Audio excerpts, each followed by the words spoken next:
आज जो हम देखेंगे वो हम बात करेंगे कि जो लिगेंड्स आपके प्रेजेंट होते हैं मेटल कॉम्प्लेक्सेस में, उनका नेचर किस तरह से स्टेबिलिटी और लेबिलिटी को अफेक्ट करेगा।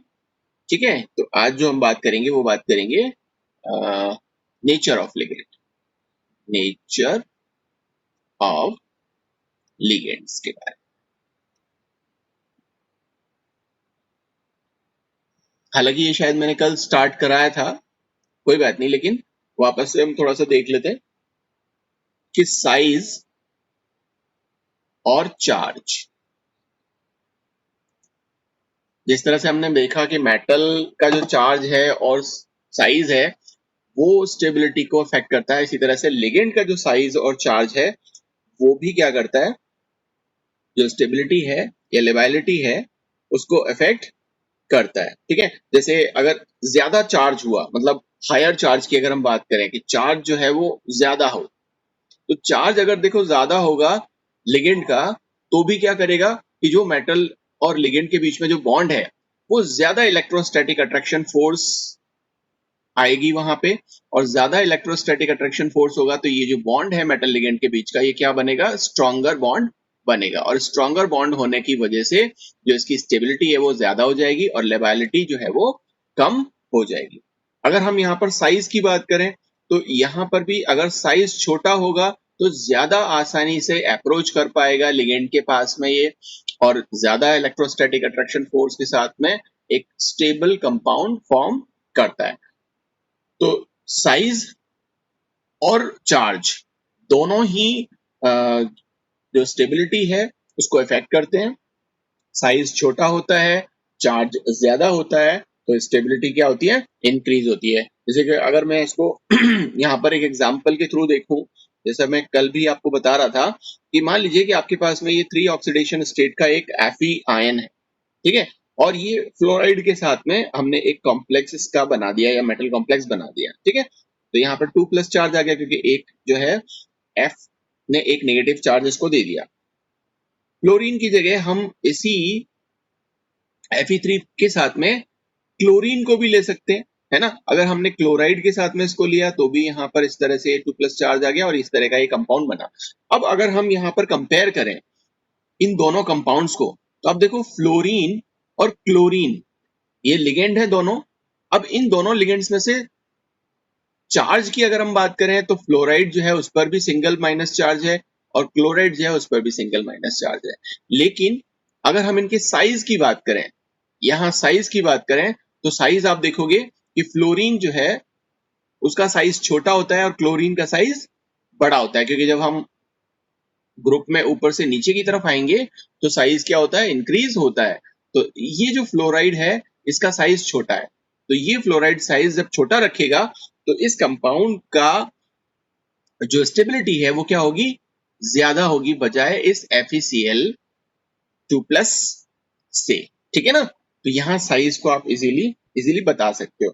एक और चीज आपको यहाँ पर देखने को मिलेगी कि अगर आपके पास में मोनोडेंटेड लिगेंड्स हो, जैसे कि फ्लोराइड मोनोडेंटेड लिगेंड है या कोई दूसरा आप मोनोडेंटेड लिगेंड लें या न्यूट्रल लिगेंड्स लें, न्यूट्रल लिगेंड्स जैसे कि कार्बन मोनोऑक्साइड हो गया, वाटर हो गया, अमीन जो अमोनिया है, ठीक है ना, वो हो गई। ये इस तरह के जो न्यूट्रल लिगेंड्स हैं, मोनोडेंटेड लिगेंड्स हैं, और ऐसे लिगेंड जिनका डाइपोल मोमेंट हायर हो, है ना, हायर डाइपोल मोमेंट वाले, इस तरह के जो लिगेंड्स आपको मिलेंगे वो क्या करेंगे,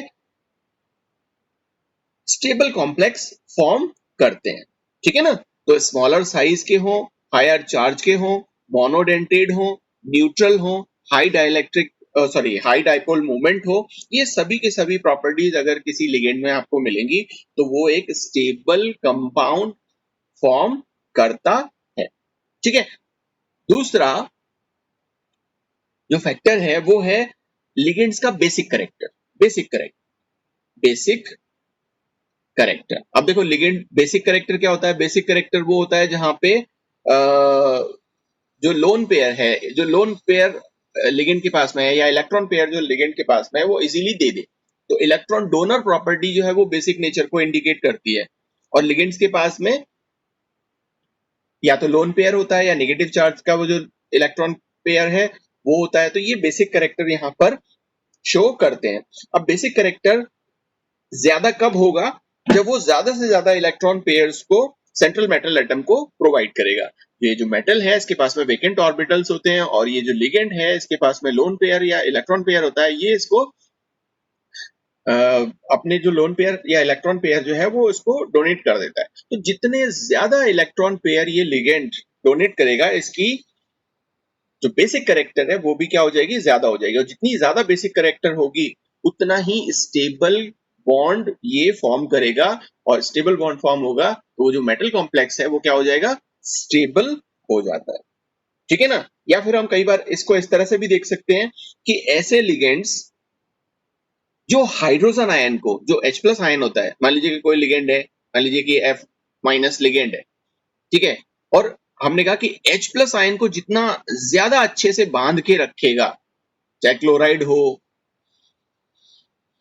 ठीक है ना, चाहे हमारे पास में Cn माइनस हो, ये यहां पर एक बात बताई गई कि अगर H प्लस आयन को जितना ज्यादा स्ट्रांगली बाइंड करके रखेगा या बांध करके रखेगा, वो उतना अच्छा क्या बनाएगा? स्टेबल मेटल कॉम्प्लेक्स फॉर्म करेगा। ठीक है ना? तो इस तरह से आप बेसिक कैरेक्टर के थ्रू भी बता सकते हो कि स्टेबिलिटी को ये इफेक्ट करते हैं। अब इस बिहेवियर में और कौन कौन आता है बेसिक? अगर हम कैरेक्टर की बात करें जो H प्लस आयंस को सबसे ज्यादा बांध करके रखेगा, ठीक है ना, वो किस तरह के जैसे कि मान लीजिए कि एल्कली मेटल्स हैं या एल्कलाइन मेटल्स हैं, या बहुत ज्यादा जो इलेक्ट्रोपॉजिटिव मेटल्स होते हैं, जैसे ट्रांजिशन सीरीज के जो फर्स्ट रो के जो एलिमेंट्स हैं, लेंथेनाइड और एक्टिनाइड्स हैं, ठीक है ना। तो ये सारी की सारी जो चीजें हैं वो क्या करती हैं? एक स्टेबल मेटल कॉम्प्लेक्स फॉर्म करती हैं। थर्ड जो फैक्टर है जो इफेक्ट करता है उसे हम बोलते हैं कीलेट इफेक्ट। अब कीलेट्स आप जानते ही हो।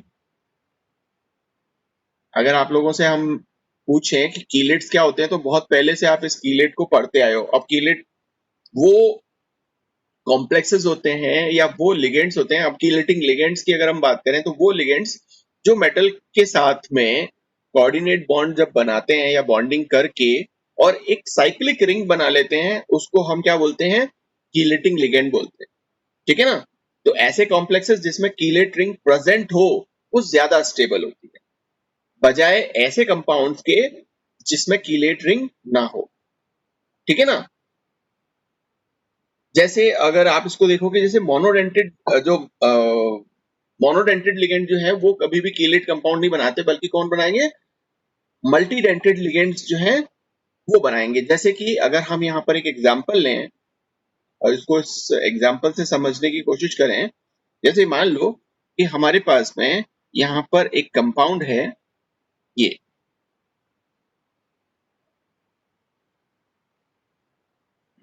न्यूट्रल है 2+, ठीक है, और एक कंपाउंड हमारे पास में जो है वो है ये।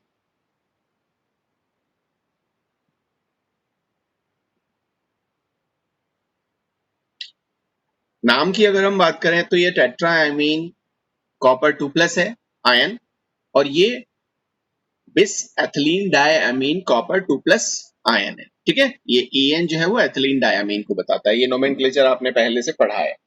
ठीक है, ये दोनों के दोनों जो है वो मेटल कॉम्प्लेक्स है। लेकिन इस ये जो कंपाउंड है ये तो आपका मेटल कॉम्प्लेक्स है, लेकिन ये क्या बनाता है? ये बनाता है मेटल कीलेट। मेटल कीलेट का मतलब क्या क्या हुआ? मेटल कीलेट का मतलब हुआ कि ये जो लिगेंड हमारे पास में यहाँ प्रेजेंट है एथिलीन डायमीन, ये मेटल के साथ में क्या बना रहा है? किसी ना किसी तरीके से एक रिंग स्ट्रक्चर फॉर्म कर रहा है, और उस रिंग स्ट्रक्चर फॉर्म होने की वजह से इसको हम मेटल कीलेट कॉम्प्लेक्स बोल रहे हैं। तो इसको अगर हम यहाँ पर ड्रॉ करें इसका स्ट्रक्चर, तो कुछ इस तरह का स्ट्रक्चर आता है। ये चार हमारे पास में NH3 ग्रुप है, अमोनिया, ठीक है ना। ये अब नाइट्रोजन के पास में जो लोन पेयर प्रेजेंट होता है उसको कॉपर 2+ को प्रोवाइड कर देते हैं। ठीक है, और इस तरह का स्ट्रक्चर फॉर्म करते हैं। एक मेटल कॉम्प्लेक्स। लेकिन अगर हम यहाँ पर ये बिस डाइएथिलीन डायमीन कॉपर 2+ की बात करें तो ये हमारे पास में है कॉपर,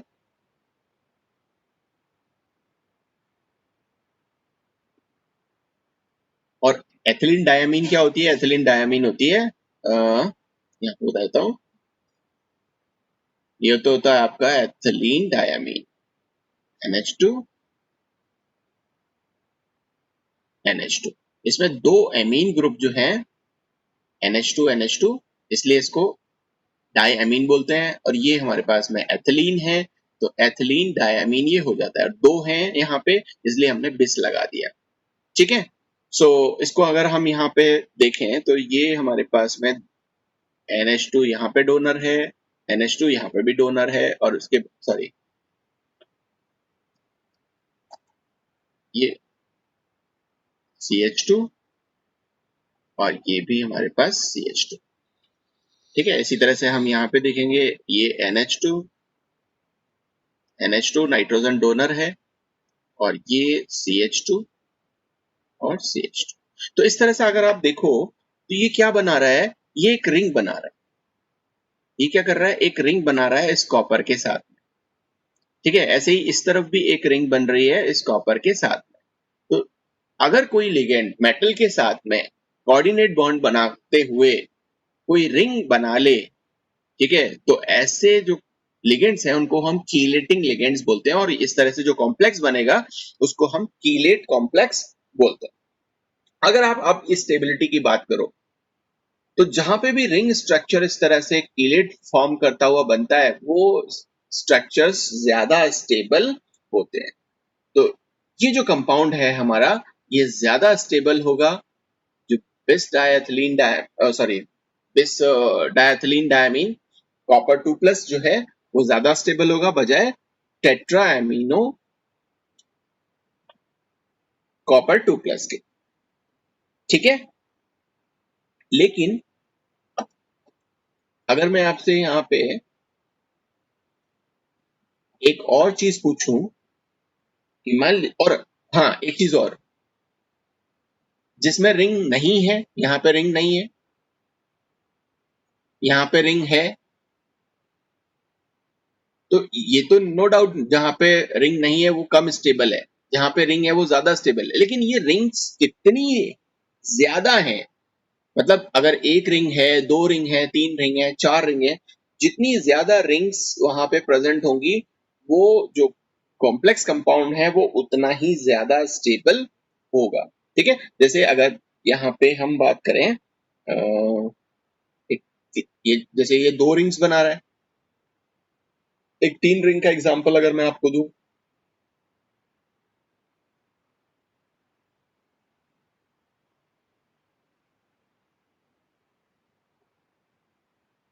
ठीक है, तो इस तरह से मैंने अगर एक एग्जांपल ले लिया जिसमें ये क्या कर रहा है, ट्राई एथिलीन टेट्राएमीन, ये जो मैंने लिखा है ना TRIEN, ठीक है, इसका नाम क्या होगा? Try ethylene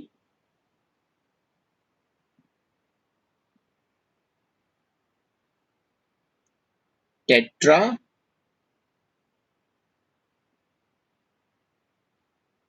amine.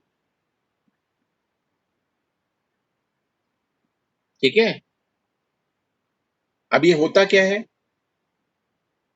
ये होता है कि यहाँ पर हमने लिया ट्राई एथिलीन, जैसे यहाँ पे डाइएथिलीन था, ठीक है ना, ये क्या है? Try ethylene. अब इसका स्ट्रक्चर अगर आप यहाँ पे बनाओ तो आपको यहाँ तीन रिंग्स दिखाई देंगी, जबकि जो हमारे पास में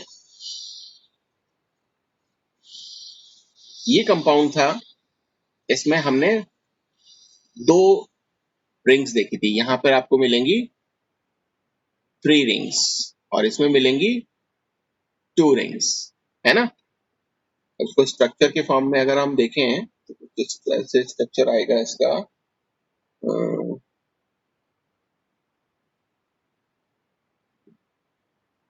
कॉपर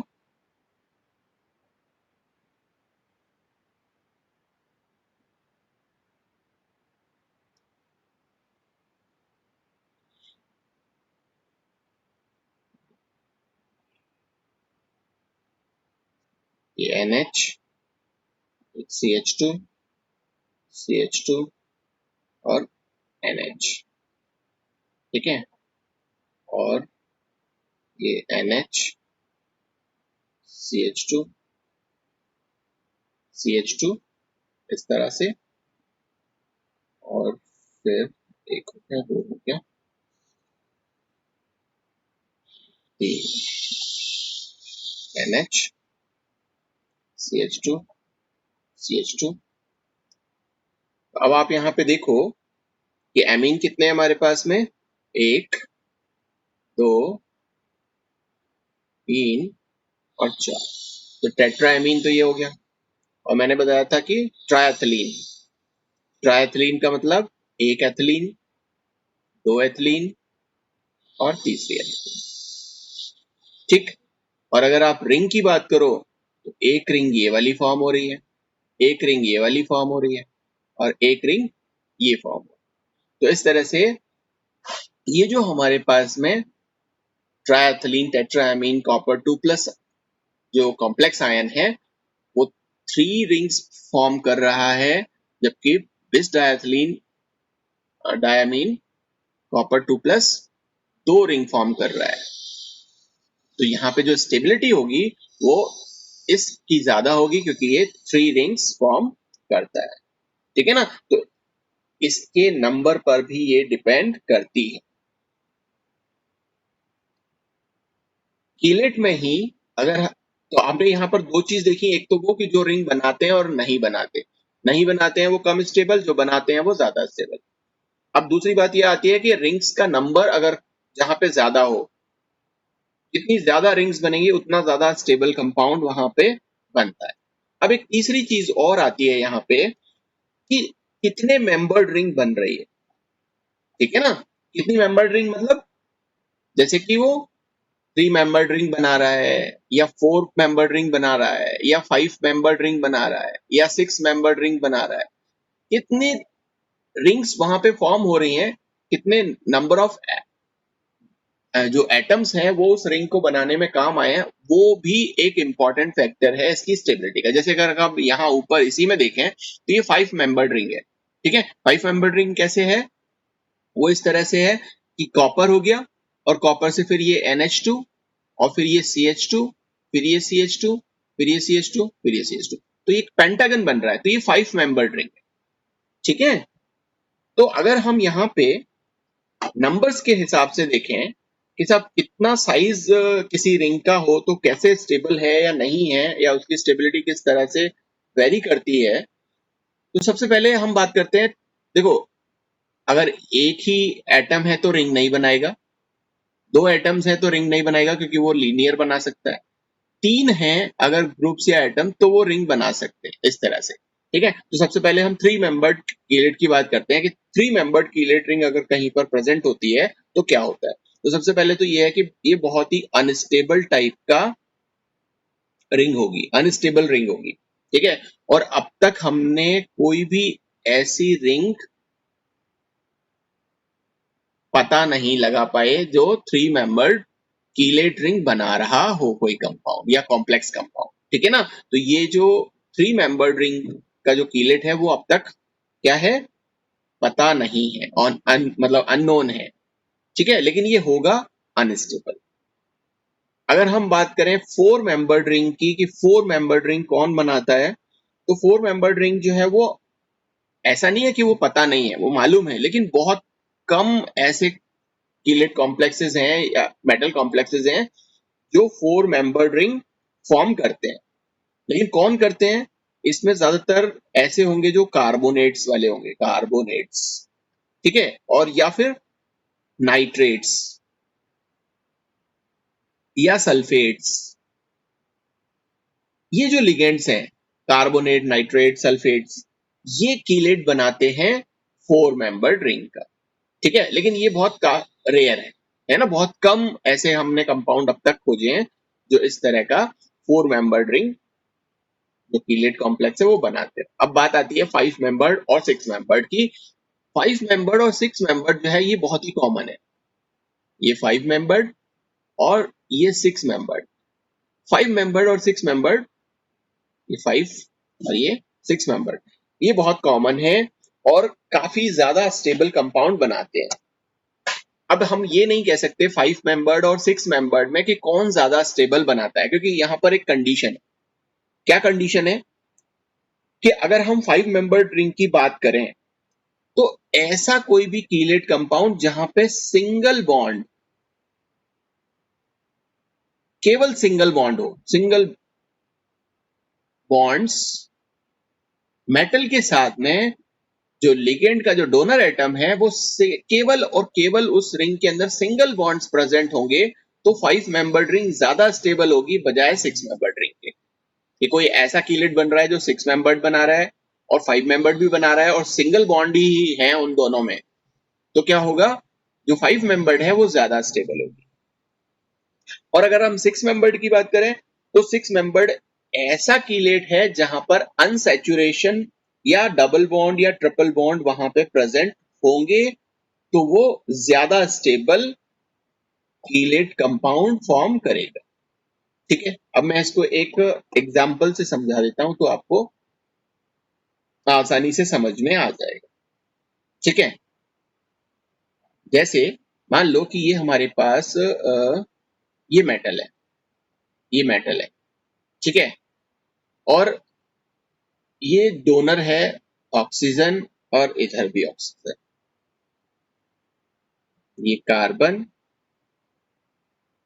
ये कार्बन और ये भी कार्बन।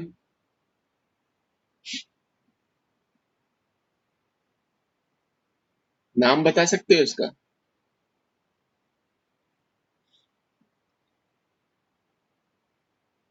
बता सकते हो? इस मेटल को अभी कंसिडर मत करो,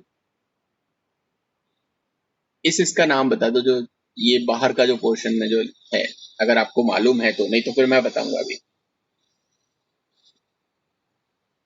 एक बात, एक एग्जाम्पल, अच्छा, ये जो है ये 6 मेंबर्ड रिंग का एग्जाम्पल है।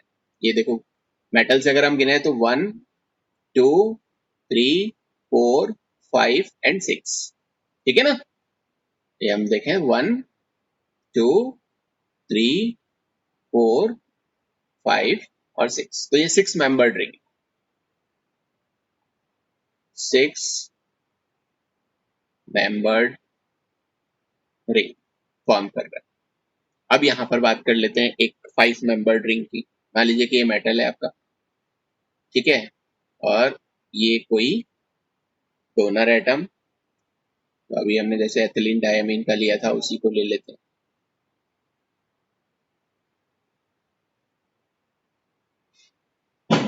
ये हमने ले लिया, ठीक है। यहाँ पर इस मेटल को अगर हम छोड़ दें इसको, तो ये 1 नंबर 2 3 4 और 5, तो ये 5 मेंबर रिंग है, 5 मेंबर्ड रिंग। अब देखो यहाँ खास बात क्या लग रही है इस 5 मेंबर्ड रिंग में, कि यहाँ पे सभी क्या हैं, सिंगल बॉन्ड्स, सभी सिंगल बॉन्ड्स। जो भी एटम्स यहाँ पे आपस में और मेटल के साथ में जिन भी बॉन्ड से जुड़े हुए हैं वो क्या है, सिंगल बॉन्डेड है। इसीलिए 5 मेंबर्ड रिंग इस तरह की अगर कोई बनती है तो वो ज्यादा स्टेबल होगी, ज्यादा स्टेबल कंपैरेटिवली 6 मेंबर्ड रिंग। और यहाँ पर अगर हम बात करें तो देखो यहाँ पे अनसैचुरेशन है, ये डबल बॉन्ड आ रहा है कार्बन 3 और कार्बन 4 के बीच, कार्बन 5 और कार्बन और ऑक्सीजन के बीच में डबल बॉन्ड आ रहा है, तो ये अनसैचुरेटेड अगर रिंग कहीं पर है और 6 मेंबर्ड है तो ज्यादा स्टेबल होगी बजाय 5 मेंबर्ड। तो अगर कोई ऐसी 5 मेंबर्ड रिंग बना लें जिसमें डबल बॉन्ड होगा तो वो कम स्टेबल होगी, और अगर 6 मेंबर्ड है और अनसैचुरेटेड है तो वो ज्यादा स्टेबल होगी। ठीक है ना? अब मैंने इसका नाम पूछा था, इसको दो भागों में तोड़ सकते हो इस तरह से। अब बता दो, अब देखो ये तो बन गया क्या, अगर आप इसको देखोगे तो ये क्या बन जाएगा, ये वाला, 4, 5, 6, इसको क्या बोलोगे? एसीटोन। यही तो है ये CH3 एसीटोन है ना। ये C carbon, double bond oxygen और CH3, ये एसीटोन से बना हुआ है। और ये क्या है? CH3CO। अब ये जो CH3CO है ये एसिटिल ग्रुप होता है, ठीक है ना। तो एसिटिल एसीटो है ना, आगे समझ में। Aceto acetone, metal aceto acetone, ठीक है। ये मेटल एसीटो एसीटोन, ठीक है। तो इस तरह से ये एथिलीन डायमीन है ही हमारे पास में। तो आपको 5 मेंबर्ड और 6 मेंबर्ड का समझ में आ गया कि कब दोनों में से कौन स्टेबल होता है। और इससे ज्यादा बड़ी अगर हम रिंग्स के बारे में बात करते हैं कि 7 मेंबर्ड, 8 मेंबर्ड, 9 मेंबर्ड, तो देखो वो अनस्टेबल होती है, क्योंकि इतना ज्यादा जब बड़ी रिंग हो जाती है तो वहां पे अनस्टेबिलिटी आ जाती है, क्योंकि वो उतना ज्यादा स्टेबल नहीं रह पाती। तो जो मोस्ट कॉमन रिंग्स हैं वो आपकी 5 और 6 मेंबर्ड रिंग है, जिसमें कब कौन स्टेबल होगा वो आप आसानी से बता सकते हो। देखो नाउ कितने हो गए हमारे? Fourth, okay. एक हमारे पास में फैक्टर है, उसे हम बोलते हैं स्टेरिक इफेक्ट। स्टेरिक इफेक्ट, कई बार इसको स्टेरिक हिंड्रेंस भी बोलते हैं। Steric hindrance, steric hindrance. तो स्टेरिक इफेक्ट, स्टेरिक हिंड्रेंस एक ही बात है। स्टेरिक हिंड्रेंस किस तरह से स्टेबिलिटी को अफेक्ट करता है? तो देखो, अगर डोनर एटम के पास में कोई बड़ा ग्रुप, कोई बल्कि ग्रुप अटैच्ड हो, ठीक है, कोई लिगेंड है आपका, और ये जो लिगेंड है इसके पास में कोई बल्कि ग्रुप अटैच्ड है, बल्कि ग्रुप, बड़ा कोई ग्रुप, ठीक है ना, वो अगर अटैच हुआ तो इसका जो डोनर है, वो डोनर जो मेटल के पास में जो वेकेंट ऑर्बिटल है उसको, उसके पास में ये जा नहीं पाएगा आसानी से। क्यों? क्योंकि ये जो बल्कि ग्रुप यहाँ पर अटैच्ड है, ये क्या करेगा, एक तरह से हिंड्रेंस या बाधा उत्पन्न करेगा कि वो यहाँ, एक तो देखो खाली रास्ता मिल जाए, और एक ये है कि यहाँ पर काफी ज्यादा भीड़ इकट्ठी हो जाए, ठीक है ना। तो अगर ये यहाँ पर भीड़ ज्यादा इकट्ठी हो गई है, बल्कि ग्रुप आ गया है, तो ये जो लिगेंड का जो डोनर एटम है वो इस मेटल के पास में जा नहीं पाएगा प्रॉपर तरीके से, और जो बॉन्ड है मेटल और लिगेंड के बीच का वो क्या हो जाएगा, वीक हो जाएगा। और अगर ये बॉन्ड वीक हो गया तो स्टेबिलिटी क्या हो जाएगी, कम हो जाएगी, और लेबाइलिटी क्या हो जाएगी, इंक्रीज हो जाएगी, ठीक है ना। तो बल्कि जो लिगेंड्स होते हैं वो लेस स्टेबल कंपाउंड्स बनाते हैं कंपैरेटिवली जो छोटे ग्रुप्स होते हैं उनसे, ठीक है। जैसे अगर हम यहाँ पर एक एग्जाम्पल लें और यहाँ उस एग्जाम्पल को समझ कर एक, जैसे मान लीजिए कि हम यहाँ पर एक निकल का एग्जाम्पल लेते हैं, निकल, और एक बल्कि ग्रुप मैं आपको यहाँ पे दिखाता हूँ कि निकल जो है ना वो किससे जुड़ा हुआ है, इससे जुड़ा हुआ है।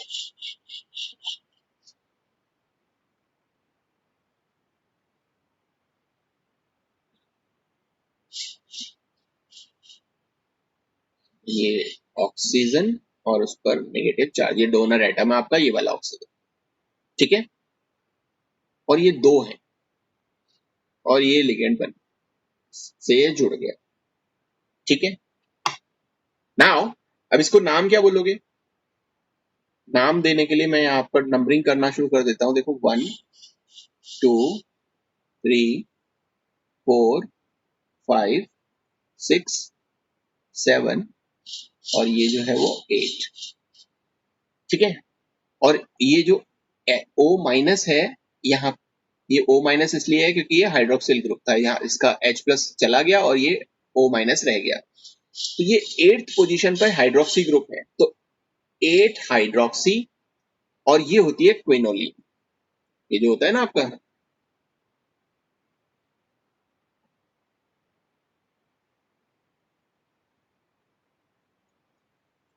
ये, तो इसे हम बोलेंगे 8 हाइड्रोक्सी क्विनोलिन, 8 हाइड्रोक्सी क्विनोलिन, निकल। ठीक है, एक और यहां पर जिसके साथ इसको हम कंपेयर करेंगे, वो मैं अगर यहाँ ड्रॉ करूं तो वो कुछ इस तरह का होगा।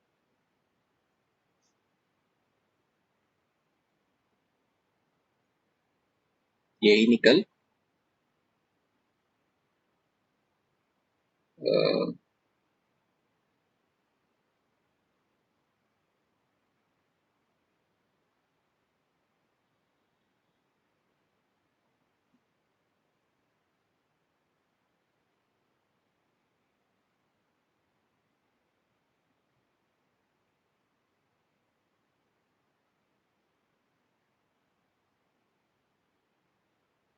अच्छा, मैंने यहाँ पे इसका वो नहीं लगाया, ये टू ऑक्सीडेशन स्टेट।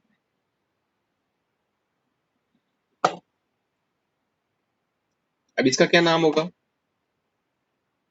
अगर हम इसको नाम दें यहाँ पे, तो देखो यहाँ पे नाम तो वही है, सेम 8 हाइड्रोक्सीक्विनोलिन, लेकिन इस सेकंड पोजीशन पर मिथाइल ग्रुप और जुड़ गया, तो इसको हम बोल देंगे 2 मिथाइल 8 हाइड्रोक्सी क्विनोलिन निकल 2।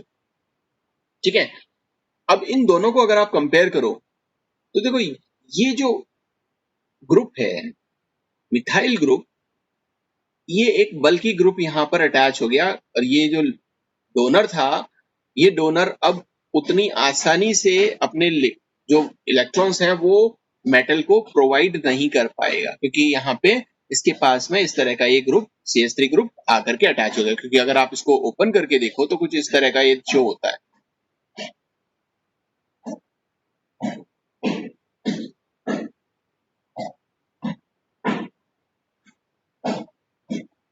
इस तरह, तो अब ये जो यहाँ पर जो डोनर है, इसके पास में क्या आ रही है? स्टेरिक हिंड्रेंस लग रही है, क्योंकि ये जो हाइड्रोजन है वो प्रॉपर तरीके से मेटल के साथ में, जो मेटल है इसके साथ में ये प्रॉपर इसको कोऑर्डिनेट बॉन्ड बनाने से रोकेगा। ठीक है, तो ज्यादा स्टेबल कौन होगा? ज्यादा स्टेबल वो होगा जहां पे स्टेरिक हिंड्रेंस नहीं लग रही होगी। मतलब ये जो 8 हाइड्रोक्सी क्विनोलिन निकल 2 है, ये ज्यादा स्टेबल होगा, मोर स्टेबल, इसको हम बोलेंगे मोर स्टेबल। और ये जो है 2 मिथाइल 8 हाइड्रोक्सी क्विनोलिन जो है वो लेस स्टेबल।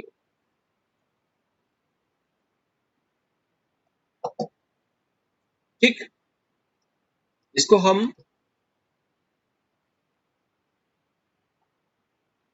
एक और एग्जांपल से यहाँ पे समझने की कोशिश करते हैं, थोड़ा और क्लियर हो जाएगा।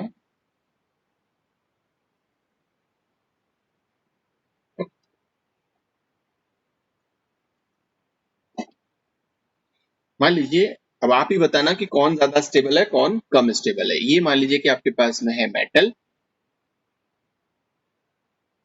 ये मेटल, और इससे ये जुड़ा हुआ है हमारा लिगेंड। ठीक है, ये एथिलीन डायमीन हमने जोड़ दिया, यहाँ पर भी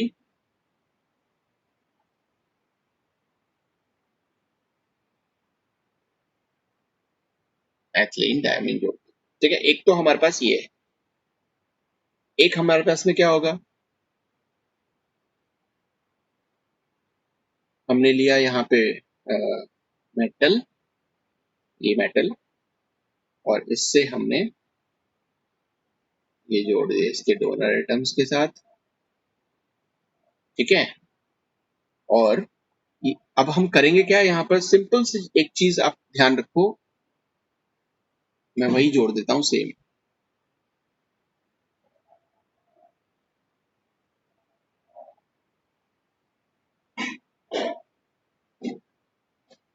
ये भी एथिलीन डायमीन ही है, लेकिन जो दो हाइड्रोजन हमारे पास यहाँ नाइट्रोजन के पास ये जुड़े हुए हैं, ये यहाँ पे, इनकी जगह मैं यहाँ पर क्या कर देता हूँ, CH3 ग्रुप जोड़ देता हूँ, CH3 CH3, ऐसे ही यहाँ पे CH3 CH3 CH3 CH3 और यहाँ पे भी CH3 और CH3। जब यहाँ इस डोनर एटम के पास ये बल्कि ग्रुप जब जुड़ जाता है बेटा, ये बल्कि ग्रुप जब जुड़ जाता है, ठीक है ना, इस डोनर एटम के पास में इस तरह से, तो ये मेटल के पास में इजीली कोऑर्डिनेट बॉन्ड नहीं बना सकता, नहीं बना पाता, जिसकी वजह से ये जो बॉन्ड है मेटल और लिगेंड के बीच में है, ये क्या हो जाएगा, वीक हो जाएगा। ठीक है, तो अब आप समझ ही गए होंगे कि ये जो कंपाउंड है ये क्या होगा, ये लेस स्टेबल होगा, और ये ऊपर वाला जो हमारे पास कंपाउंड होगा ये मोर स्टेबल कंपाउंड होगा। तो स्टेरिक हिंड्रेंस क्या करती है, मेटल कॉम्प्लेक्सेस जो हैं उसकी स्टेबिलिटी को अफेक्ट करती है, वो आप आसानी से बता सकते हो। ठीक है, और एक हम बात करेंगे अब फोर्थ फिफ्थ कि जो ज्योमेट्री है कॉम्प्लेक्स की, ज्योमेट्री ऑफ कॉम्प्लेक्स, ये भी अफेक्ट करती है इसको, स्टेबिलिटी को। अब ज्योमेट्री क्या है, ज्योमेट्री में देखो, जैसे मान लीजिए कि अगर आपके पास में कोऑर्डिनेशन नंबर 4 है या आपके पास में कोऑर्डिनेशन नंबर 6 है ना, यही दो कॉमन कोऑर्डिनेशन नंबर्स हैं जिसके ज्यादा आपको क्या मिलते हैं, कोऑर्डिनेट कंपाउंड या जो आपके पास में मेटल कॉम्प्लेक्सेस हैं वो मिलते हैं। तो अगर हम कोऑर्डिनेशन नंबर 4 की बात करें, अगर हम कोऑर्डिनेशन नंबर 4 की बात करें तो दो टाइप के कॉम्प्लेक्सेस ये बनाता है। कौन कौन से, एक बनाएगा टेट्राहेड्रल, टेट्राहेड्रल, और या फिर बनाएगा वो क्या, स्क्वायर प्लानर, स्क्वायर प्लानर। और अगर कोऑर्डिनेशन नंबर 6 है तो क्या बनाएगा, ऑक्टाहेड्रल। अब ये कोऑर्डिनेशन नंबर 4 और 6 में अगर हम कंपेयर करें कि कौन ज्यादा स्टेबल कॉम्प्लेक्सेस बनाता है और कौन कम कॉम्प्लेक्सेस बनाता है स्टेबिलिटी के बेस पर, तो कोऑर्डिनेशन नंबर 6 के जो ऑक्टाहेड्रल कॉम्प्लेक्सेस हैं they are more stable, they are more stable. और जो टेट्राहेड्रल और स्क्वायर प्लानर हैं वो क्या बनाते हैं, वो लेस स्टेबल बनाते हैं। अब आप पूछोगे क्यों, ऐसा क्यों, तो ऐसा इसलिए हो जाता है क्योंकि जो हमारे पास में कोऑर्डिनेशन नंबर 4 है इस तरह से, ठीक है, ये लिगेंड ये लिगेंड ये लिगेंड और ये लिगेंड, तो ये कम स्टेबल इसलिए है क्योंकि यहाँ पर एम्प्टी स्पेस काफी है, ये जो खाली जगह है ना, किसी को भी अटैक करने के लिए यहाँ पे खाली जगह है जो आसानी से अटैक कर सकता है। लेकिन अगर हम ऑक्टाहेड्रल कॉम्प्लेक्स की बात करें, जैसे मान लीजिए कि मेटल है और इस तरह से हमने यहाँ पर लिगेंड्स लगा दिए, तो यहाँ जो एम्प्टी स्पेस है वो क्या है, कम। ये जो एम्प्टी स्पेस आपको देख रहे हो ये एम्प्टी स्पेस कम है, जिसकी वजह से इसकी स्टेबिलिटी ज्यादा हो जाती है। तो octahedral complexes are more stable complexes comparatively जो हमारे पास में कोऑर्डिनेशन नंबर 4 के टेट्राहेड्रल और स्क्वायर प्लानर कॉम्प्लेक्सेस हैं उससे। ठीक है ना, तो ज्योमेट्री जो है वो भी अफेक्ट करती है किसी ना किसी तरीके से स्टेबिलिटी। अगर हम ऑक्टाहेड्रल पर अब वापस आए यहाँ पे कि ये जो ऑक्टाहेड्रल कॉम्प्लेक्सेस हैं, अब इसमें भी जो हमारे पास में 4D सीरीज और 5D सीरीज के जो ट्रांजिशन एलिमेंट्स हैं, मतलब सेकंड और थर्ड रो के जो ट्रांजिशन एलिमेंट्स हैं, ये जो कॉम्प्लेक्सेस फॉर्म करते हैं, ये कॉम्प्लेक्सेस फॉर्म करते हैं इनर्ट नेचर के या स्टेबल। इनर्ट, इनर्ट मतलब बहुत धीमी रिएक्शन होती है वो, क्योंकि इनर्ट और लेबाइल काइनेटिक टर्म है, काइनेटिक स्टेबिलिटी की टर्म। अब ऐसा क्यों होता है कि 4D वाले और 5D वाले इनर्ट कॉम्प्लेक्सेस बनाते हैं जबकि 3D वाले जो कॉम्प्लेक्सेस हैं, 3D ट्रांजिशन एलिमेंट जो होंगे वो क्या बनाएंगे, वो लेबाइल कॉम्प्लेक्सेस बनाते या कम स्टेबल बनाते हैं, और 4D 5D ज्यादा स्टेबल बनाते हैं। ऐसा क्यों होता है? क्योंकि जो मेटल और लिगेंड के बीच की जो बॉन्ड स्ट्रेंथ है, ठीक है ना, वो यहाँ पर हाई होती है। किसकी वजह से? जो लिगेंड फील्ड स्टेबलाइजेशन एनर्जी है, जो जिसे आप क्रिस्टल फील्ड स्टेबलाइजेशन एनर्जी भी बोलते हो, CFSE, उसकी वैल्यू 4D और 5D के लिए क्या होती है? हाई होती है। High ligand field stabilization energy या क्रिस्टल फील्ड स्टेबलाइजेशन एनर्जी होने की वजह से 4D और 5D क्या करते हैं? ज्यादा स्टेबल कॉम्प्लेक्सेस बनाते हैं या इनर्ट नेचर के कॉम्प्लेक्स बनाते हैं। जबकि 3D में अगर आप देखोगे तो 3D वाले जो मेटल्स हैं वो क्या है, उनकी जो लिगेंड फील्ड स्टेबलाइजेशन एनर्जी है या क्रिस्टल फील्ड स्टेबलाइजेशन एनर्जी है, वो क्या होती है? वो लो होती है कंपैरेटिवली किसके? 4D और 5D। इस वजह से